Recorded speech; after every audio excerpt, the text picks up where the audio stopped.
What would happen if the Strait of Hormuz is choked by Iran? So a lot will happen. And if you look at the geography, as my distinguished colleagues were discussing, it's dominated by Iran, and there's a turn in the strait, so there's a double slowing down of the ships. So that gives the country that has the geographical presence more strength. So the Strait of Hormuz basically covers 20%, 22% of the world's oil. So that's around about 21 million barrels per day. Okay. Iran produces 3.4 million barrels per day, so nearby. We have to look at it from a very different angle. This is not just about someone blocking something. This is a counter choke. Iran has already been choked through sanctions, not by the United Nations, by their unilateral sanctions imposed by the United States of America. They're not UN sanctions.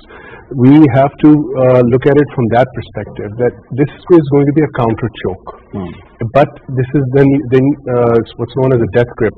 Who can have the death grip? That's where things are going to. In economics, prices of oil are going to rise. They've started creeping up. Already?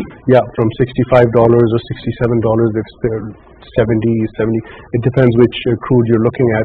But this is basically the OPEC area. So OPEC is going to get hurt pretty bad. And OPEC is basically run by Saudi. Now, this is getting more and more complicated as you look at it. Iran is not alone. Let's not forget.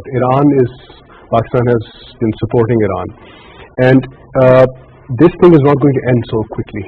This thing is going to drag on for some time, and we can expect that the Strait of Hormuz is not the only place where we're going to find some problems.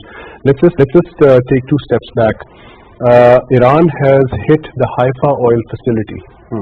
So as we can see, the Israeli economic areas are now directly being hit. Perhaps Iran should have done this long ago. That's where it really starts to hurt. When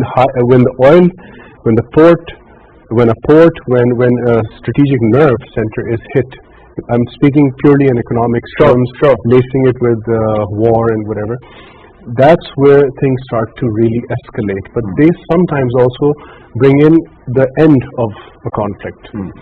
I don't see an end of a conflict coming very quickly, because Israel is a mad country. It has no logic.